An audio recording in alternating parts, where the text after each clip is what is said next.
Question, what would you do differently? Answer, nothing. True answer, everything. Truest answer, I don't know. If the death of a loved one provides the ultimate answer, it also prompts all sorts of questions. The universal ones for starters. When will I die? How will I die? Why do we die? The personal ones. What will I remember? What might I regret? And ultimately the question that could define the rest of your life. What would I do differently? What would you do differently? I've never asked my sister this question. She did everything she could, and in many ways she did more than any of us. She worked the internet like it was a convention and introduced herself to every article she could find.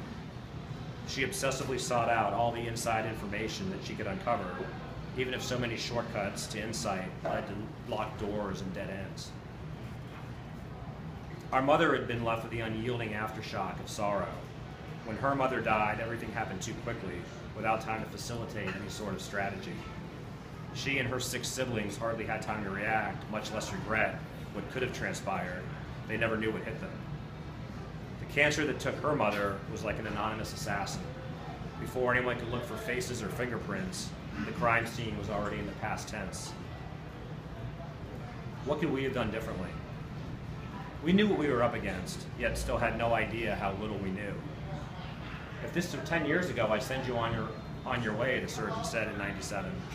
But knowing what we know now, I'm recommending a round of chemotherapy. Let's blast your system so the chemo has no chance to come back. We wouldn't worry about what we could have done, we thought. We did it. The cancer came back, of course. A second successful surgery in 2000 didn't give us false hope and couldn't lull us into a false sense of security. This time the surgeon advised radiation followed by chemotherapy, but we knew we were doing all we could do. Do you think it's ever going to come back? That's the question my sister asked me in July of 2001, just before my mother returned for her annual checkup. No, I told her, truthfully. She looks good, she feels healthy. We did everything we could do. This is what I said to my sister and myself. They caught it before it spread, again. Her system got the chemical scrub, again. What possible chance was there that it could find another foothold? The cancer came back, of course. A third, not entirely successful surgery in 2001 left us no chance to kid ourselves. The prognosis was ugly but not impossible. She was still ready to fight, and we would back her down that road as far as we could go. Do you think it'll ever go away?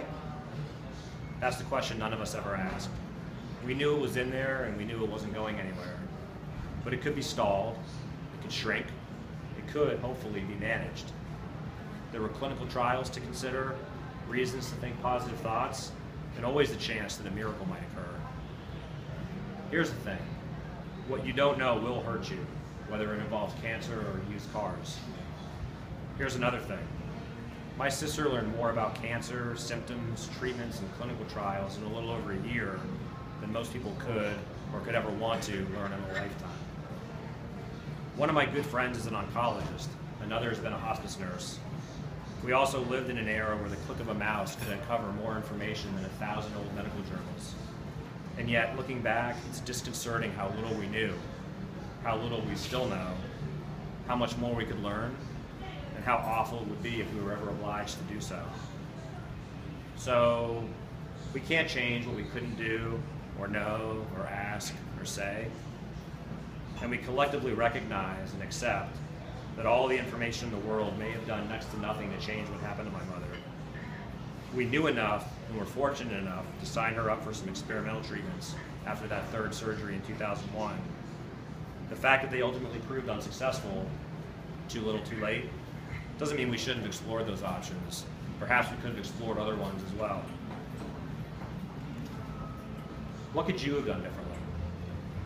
That's the question we were never able to ask the assorted surgeons, doctors, and administrators. And what would they have said if we had? What could they say? How much more time does she have? This is the question we did ask, as directly as possible, always leaving enough room for the doctors, for ourselves, to avoid predictions that might be too true or come too soon. The surgeons told us, depending on the way you hear the words, especially in hindsight, as little as they could get away with, or as much as they dared, while steering us as far from possible as an answer we'd arrive at our own eventually.